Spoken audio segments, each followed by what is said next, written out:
दिल्ली में धमाका करने वाले आतंकियों की पूरी ब्रिगेड का खुलासा लगातार रिपब्लिक भारत पर हम कर रहे हैं। आपको बता रहे हैं कि दिल्ली में जो धमाका हुआ उसके पीछे व्हाइट कॉलर आतंकी मॉड्यूल के साथ साथ कौन कौन मददगार था। लेकिन इसी को लेकर एक और खुलासा ये हुआ है कि यहाँ पर ट्रिपल जे जो लगातार मदद पहुंचा रहा था, उस ट्रिपल जे के बारे में आज मैं आपको बताऊंगी। दर्शकों, ये कहा जा रहा है कि दिल्ली में जो लाल किले की पार्किंग में ब्लास्ट होता है, आतंकी उमर गाड़ी में फट जाता है, इसके पीछे ट्रिपल जे में से पहला जे है तबलीगी जमात। और ये जो तबलीगी जमात है ये फंडिंग का काम कर रही थी, यानी कि पैसा मुहैया करा रही थी। जो भी मदद पहुंचानी है उस मदद को पहुंचाने का काम किया जा रहा था कि कैसे अपने हथियार लेंगे, कैसे केमिकल को खरीदेंगे, कैसे विस्फोटक सामग्री को इकट्ठा करके एक बड़ा बॉम्ब बनाएंगे। तो ये तबलीगी जमात लगातार ट्रिपल जे में से पहला जे है जो हर तरीके से पैसों की आर्थिक मदद मुहैया करा रही थी। लेकिन दर्शकों, इस ट्रिपल जे में से जो दूसरा जे है वो है जावेद। जी हाँ, अब इसमें जावेद नाम की एंट्री भी हो गई और ये सब कुछ जांच एजेंसियों के द्वारा हो रहा है। चौंकाने वाले खुलासे हो रहे हैं, लेकिन आखिर कौन है ये जावेद, ये एक बड़ा सवाल है। वहीं तीसरा जे भी एक महत्वपूर्ण भूमिका में रहा। जो दिल्ली के लाल किले में धमाका हुआ वो ट्रिपल जे कौन है, उसके लिए आप देखिए हमारी ये रिपोर्ट।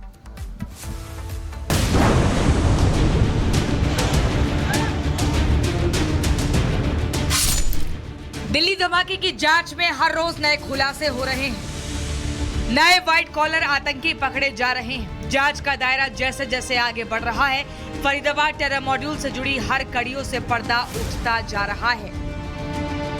इस वक्त पूरे देश की नजर फरीदाबाद की उस अल-फलाह यूनिवर्सिटी पर है जो आतंकियों के लिए सबसे बड़ा अड्डा बन गई है। एजेंसियों की जांच के केंद्र में भी अल-फलाह यूनिवर्सिटी है, क्योंकि अल-फलाह से जुड़े आतंकी डॉक्टर मुजम्मिल, डॉक्टर शाहीन और आतंकी उमर ने ही दिल्ली को दहलाया था।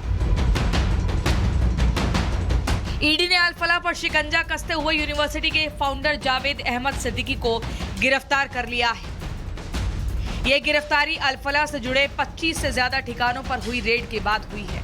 धमाके में यूनिवर्सिटी का नाम सामने आने के बाद से ही जावेद अहमद सिद्दीकी फरार चल रहा था। ईडी ने इस मामले में 48 लाख रुपए नकद, कई डिजिटल डिवाइस और महत्वपूर्ण दस्तावेज भी जब्त किए हैं। इन कागजातों से ईडी को अल-फलाह को हुई फंडिंग की पूरी डिटेल मिल सकती है। इस वक्त की मेरी मौजूदगी ओखला के अल-फलाह यूनिवर्सिटी के हेड ऑफिस की है। एक तरफ हेड ऑफिस है और दूसरी तरफ जावेद सिद्दीकी, वो भी यहाँ पे रहता था, जिसे कल ईडी ने गिरफ्तार किया है। ईडी ने जो जांच किया है उसमें काफ़ी चीज़ें पता चली है जो कि काफ़ी हैरान करने वाली है। बड़े पैमाने पर पहले तो फंड की हेराफेरी की गई, ट्रस्ट में जो पैसे आते थे परिवार की कंपनियों में उसे ट्रांसफ़र किया गया।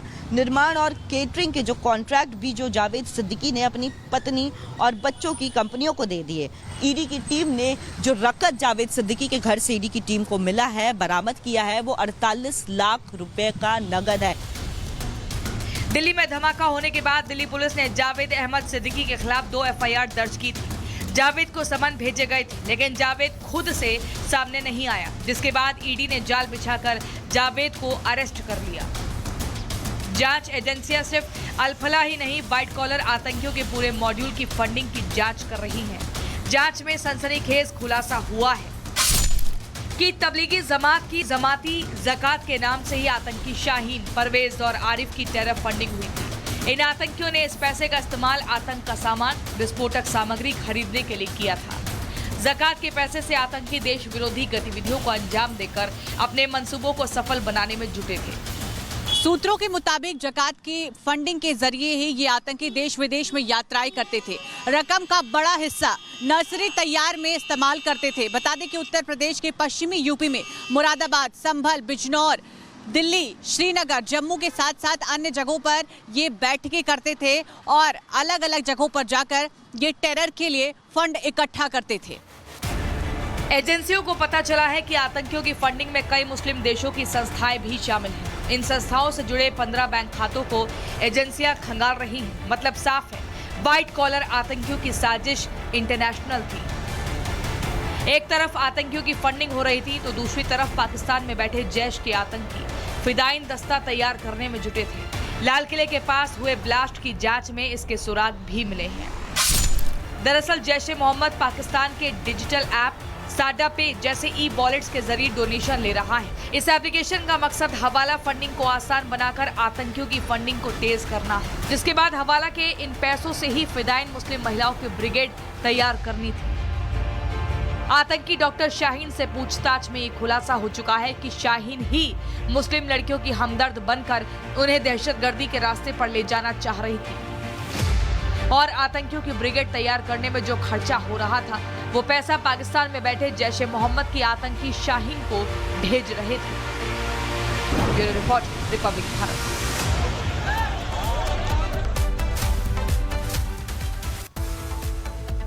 दिल्ली को दहलाने की साजिश यूपी, दिल्ली, हरियाणा और जम्मू कश्मीर में रची गई थी। दर्शकों, मैं आपको बता रही हूं कि किस तरीके से दिल्ली को दहलाने की साजिश यूपी, दिल्ली, हरियाणा और जम्मू कश्मीर में रची गई थी, लेकिन इसी को लेकर कई और टेरर लिंक की जानकारी सामने आ रही है, खुलासे हो रहे हैं। चौंकाने वाली जानकारी है कि जो टेरर मॉड्यूल है उसको कौन मदद दे रहा था, कहां ये नेटवर्क फैला हुआ था। अब सीधा जो कनेक्शन है वो जा रहा है उत्तर प्रदेश। उत्तर प्रदेश में जो मदरसे हैं वहां पर एटीएस की टीम पहुंची है। हम आपको ग्राफिक्स के जरिए बता रहे हैं कि अब योगी बाबा के राज में एटीएस की टीम सक्रिय हो चुकी है और जितने मदरसे हैं उसकी मैपिंग की जा रही है। वहां पर जाकर सबूतों को जुटाया जा रहा है। वहां पर टेरर लिंक कनेक्शन क्या है उसको लेकर कड़ियां जोड़ने का प्रयास किया जा रहा है। और यहां अंत में ये सवाल भी खड़ा होता है, क्या दिल्ली को दहलाने के लिए उत्तर प्रदेश के मदरसों की मदद ली जा रही थी और क्या जो मैडम डॉक्टर आतंकी शाहीन शाहिद है वो मदरसों में एक आतंकी ब्रिगेड और फिदायीन जैसे मंसूबों को पालने का काम कर रही थी। एक रिपोर्ट दिखाते हैं।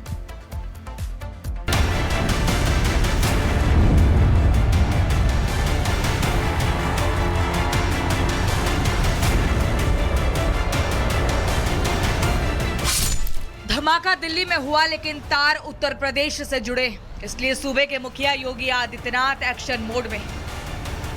यूपी के बांदा, कानपुर और हमीरपुर में मदरसों की जांच शुरू हो गई। साथ ही ग्रेटर नोएडा में भी टेरर फंडिंग से जुड़े ठिकानों पर एक्शन हुआ है।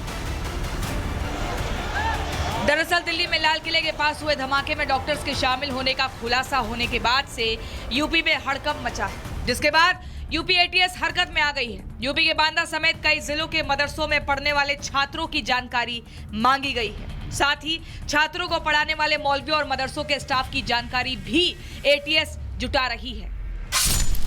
जानकारी के मुताबिक बांदा जिले में कुल 25 मदरसे संचालित हैं। इनमें से 8 मदरसे मान्यता प्राप्त हैं, जबकि 2 मदरसों को सरकारी अनुदान मिलता है।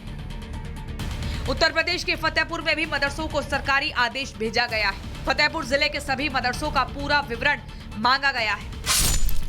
जिलों को भेजे गए आदेश के मुताबिक सभी मदरसों को अपने शिक्षकों, मौलानाओं, धार्मिक प्रशिक्षकों की जानकारी देनी है। इनके पर्सनल और प्रोफेशनल प्रोफाइल, स्थायी पते भी बताने होंगे। साथ ही आधार और मोबाइल नंबर समेत दूसरे पहचान पत्र की जानकारी देनी होगी। अगर शिक्षक या मौलाना पर किसी तरह का मुकदमा है तो उसकी जानकारी भी देनी होगी।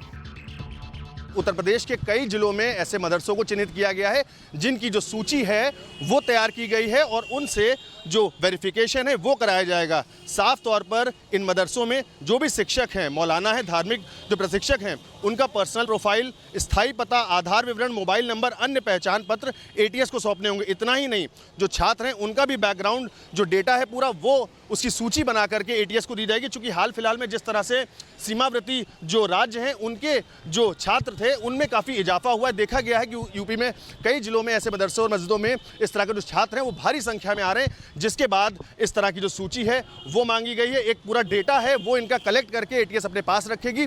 चूँकि शुरुआती तौर पर इनका किससे संपर्क है, ये कहाँ से आए हैं, क्या बैकग्राउंड है, वो पूरा खंगाला जाएगा। सरकारी आदेश से साफ है कि मदरसे के सभी छात्रों का बैकग्राउंड डेटा भी एटीएस को देना होगा। पैसों की फंडिंग और खर्च का हिसाब किताब भी बताना होगा।